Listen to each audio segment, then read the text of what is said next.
Hello, everybody. Welcome once again to the wonderful world of chess. This is Coach Mitch, and this week's lessons will be on how to win a game when you're a piece up. Now, I hope you know how to win a game when it's king and queen versus king, or king and rook versus king, or king and two rooks versus king. But what if it's a little bit more complicated? What if it's lots of pawns, some pieces on each side, but you have one extra piece? Uh, Grandmaster John Nunn worked on this idea for one of his books, where he set up a position against a very strong computer. He was a piece up, and he just played simple principles. He followed them, and he used those principles to slowly increase his advantage and win the game. So I'm just going to tell you what the principles are. Usually, an extra knight or bishop is good enough to win. You should welcome routine trades of pieces, meaning if you trade a bishop for a bishop, that's an even trade. Win another pawn or two, then create an extra queen. Sounds simple. Patience is important. You get no extra points for winning quickly. Matter of fact, sometimes it's good to torture your opponent. This way, the next time you play him and like you win a piece, he's just going to say, well, there's no point playing on. I'm just going to give up. So don't rush. Take your time. Good things will happen. If you have a winning position and play reasonably well, you'll win. You don't have to play the absolute best move. Just play reasonably good moves that don't lose material. As a matter of fact, if you try to play too good, if you use too much time, you might get in time pressure and then you'll make a mistake and draw, or even worse, lose. You want to keep it simple. Make sure your opponent can't do things to you. Be alert for his possible tactics, because he's going to say, okay, I have one chance. I'm going to try for this stalemate trap. I'm going to try for this knight fork.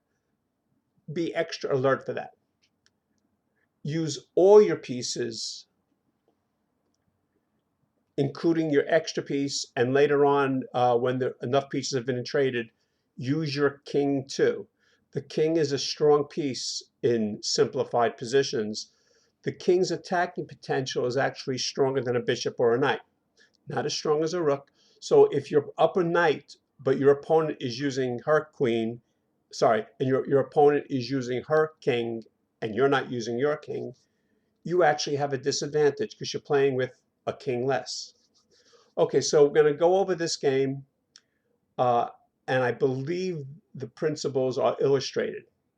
I'm actually going to take it back a move. It is white to play here, and so this is the position. White is a piece up this bishop. What an ugly pointer. So black has the rook on the open file. So what white does is he puts his rook to contest that file.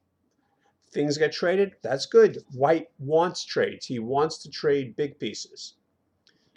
Black avoids trade, so he puts a knight in between. Now, normally in a position like this, you wouldn't let him trade his knight for your bishop, because the bishop is a little bit stronger in these kinds of positions than a knight, wide open board. But when you're up a piece, that doesn't really matter that much. So you block the rook's protection of the knight. He takes your bishop. You take back.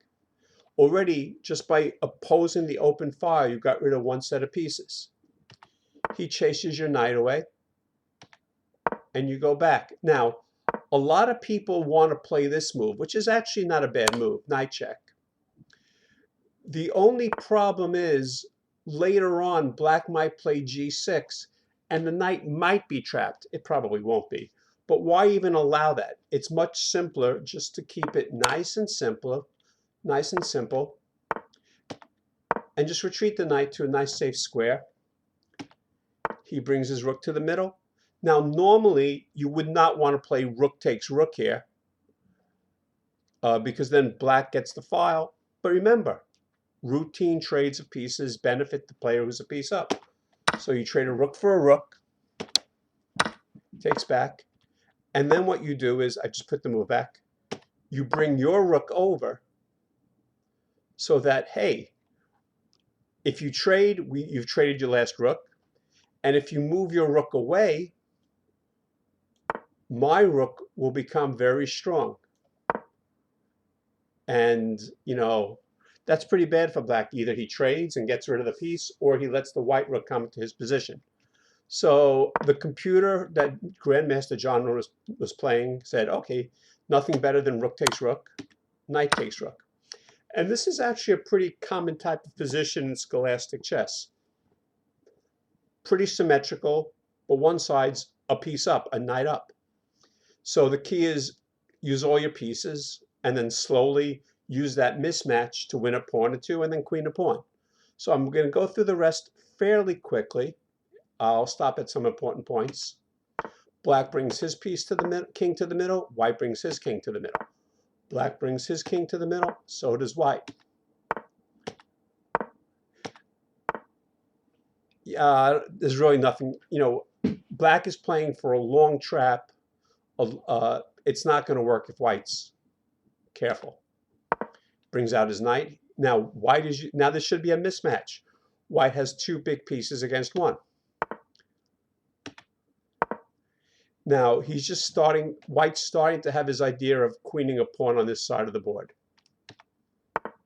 And black is starting his idea of pushing pawns on the other side of the board with the hope of getting a new queen.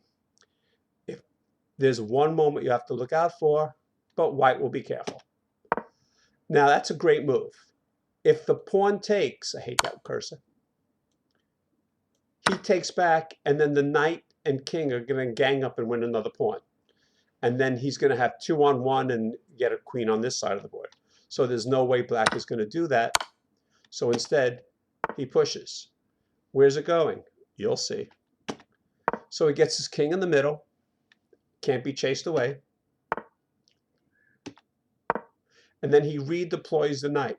Now, I thought the idea was to bring the knight to this square to keep attacking that pawn. And that's a pretty good idea. But Grandmaster John Nunn actually had a better square for the knight.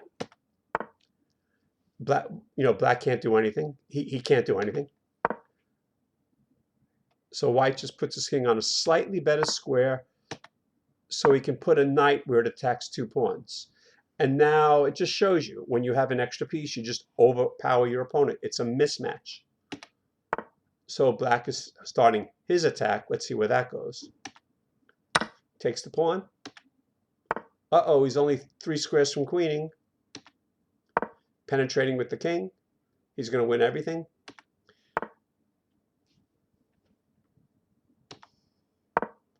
He's ready to start pushing his pawns. And now here's where you have to be careful. You can't just ignore your opponent's ideas. You have to say, okay, well, what's his idea? Well, he's going to try to take your pawn and queen. So you have to stop that. Now, you could take his pawn, and it looks to me like you're probably going to win this race. It takes him 1, 2, 3, 4, 5, 6, 7, 8, 9, 10. 9, 10 moves to queen his pawn, and white should be much faster than that. But you don't want to make it a race. If I made a mistake in counting, and instead of winning by 1 tempo, I lose by one tempo, 1 move, then I threw everything away. So you want to keep it simple. So in this position, you don't even give him that chance. You just stop him from doing whatever he wants to do. And that's what's meant by minimize counterplay. Black has his idea. You stop him from doing, even sniffing at an idea. So he just moves his king. He has nothing to do. Your extra pieces are controlling everything. And now you're going to push the pawn, and there's nothing that's going to stop it. He just goes back and forth, pushing a pawn. You didn't have to do that move. Another move is fine. As a matter of fact, I believe There was a knight e5 here, which was quicker. But remember, you don't have to play the absolute best move. As long as you play reasonably, you'll win the game. And that's actually the move I would play without even thinking. Get the knight on a slightly better square. And now again, it's 3 against 1. A knight, a king, and a pawn. That's supposed to be like a hand or something. It's overwhelming. It's a mismatch. So he tries to stop. This is very discouraging for your opponent when you're just slowly grinding him down. So he says, okay, I got to do something. Check. Only move to stop the pawn. And now you got to be careful. You got to be careful. If you play the natural move there, this is actually a stalemate, meaning black has no moves, but he's not in check. So this is a stalemate, and you'll throw it away. So black is playing for things like that. He's alert to 1 or 2 tricks, and if it's there, he'll find it. So you have to find it too. Now, so think about another move white can play here. What would you do? I'll pause the video. Actually, you'll pause the video, and then you tell me what you did. Well, if you said A6, you are wrong, because this also is stalemate. Again, black was playing for a trick, and you fell into it. So you got to be careful. Let's go back. And so instead, Grandmaster none. He didn't become a Grandmaster is the highest title in chess other than world champion. He didn't become one of the strongest players of all time by allowing simple tricks like that. So he just moved the knight. And then he just safely escorts the pawn. The game's over now. He's going to be up a queen.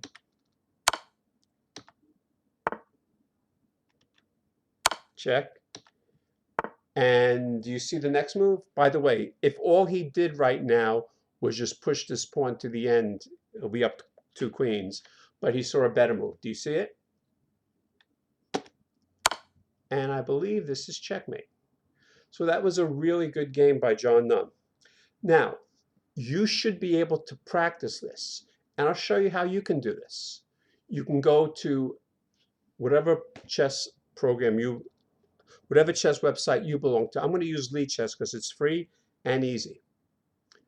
And what you do for Lichess is you go to Tools somewhere.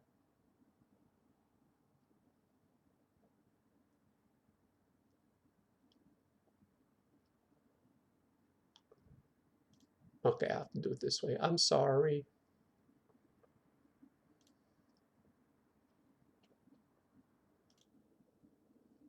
So I found it. I had to scroll down. Tools. I'll go back there. Lichess. Tools. Analysis board. And then what you could do here is you hit board editor. And then you can play a game. Now, what I do is I just put a piece on top of another piece. And that actually deletes it. I find this much easier. Actually, I'll do it this way. Okay, so it's king and 2 rooks. And I'll just make it first king and 1 rook.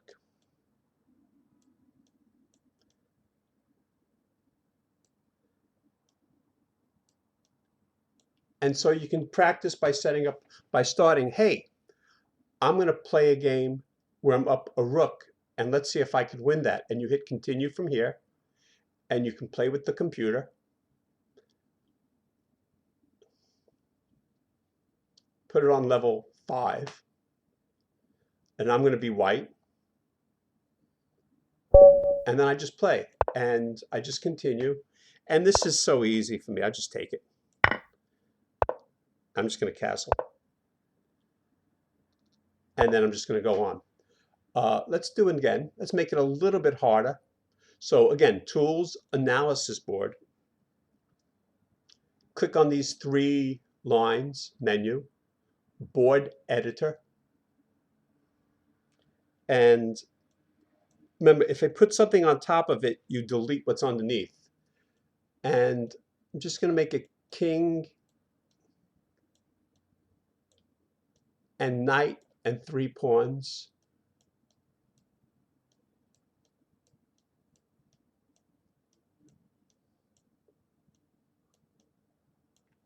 So king and knight and 6 pawns versus king and knight and 6 pawns.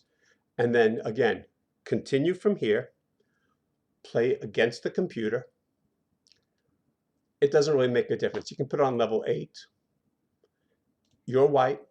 This way you have the extra piece. And then you continue. You just get your king in the middle. This is very discouraging. That's why it's hard to play against a friend, because a friend would not want to play this out. And then you just go on. So I hope you learned from this lesson. If you have any questions, please comment at me, either in Google Classroom or however we talk. Thank you very much. Coach Mitch signing out.